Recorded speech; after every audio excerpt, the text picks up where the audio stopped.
অধিক সম্মান ও মর্যাদা লাভের ছোট্ট একটি আমল। যারা এই আমলটি করবে আল্লাহ রাব্বুল আলামিন তাদেরকে এই সম্মান ও মর্যাদা দান করবেন।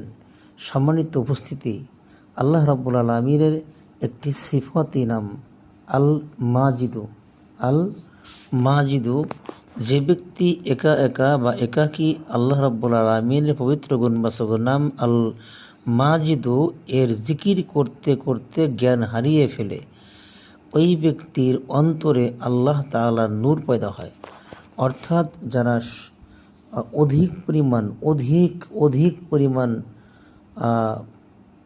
সবসময় যারা এই জিকিরটি করে বা এই জিকিরটা করতে করতে তার জ্ঞান হারিয়ে যায় এমন অবস্থা হয়, তাহলে আল্লাহ পাক তার অন্তরে আল্লাহ পাকের নূর দিয়ে পরিপূর্ণ করে দেন।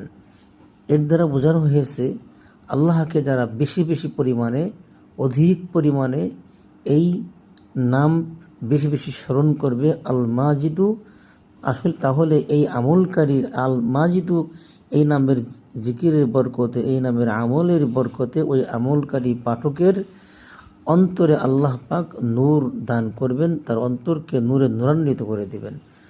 যে ব্যক্তি আল্লাহ তাআলার পবিত্র গুণবাচক নাম আল মাজিদু এর জিকির নিয়মিত বেশি করে, ওই ব্যক্তি সৃষ্টি জীবনের কাছে অধিক সম্মান ও মর্যাদা লাভ করবে। অর্থাৎ যে ব্যক্তি এই নামটি পড়বে আল্লাহ পাক তার এমন সম্মান ইজ্জত দিবেন সে কল্পনা করেও সারতে পারবে না। এজন্য এই আল মাজিদু এই নামের আমল এবং আমল এত বরকত, আপনি করলেই বুঝতে পারবেন যে এই আমল করার পরে মানুষ আপনাকে কিভাবে সম্মান ইজ্জত করে।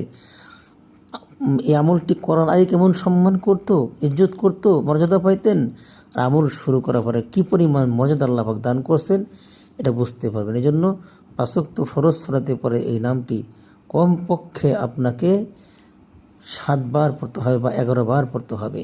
বেজোড় সংখ্যায় বেশি পড়তে পারলে আরও ভালো হয়। এজন্য 5 ওয়াক্ত নামাজের পরে সর্বনিম্ন 7 থেকে 11 বার বা বেজোড় সংখ্যা আরও বহু সংখ্যক বার, এবং হামেশাই যারা আমলটি করবে আল্লাহ পাক তাকে এই মর্যাদা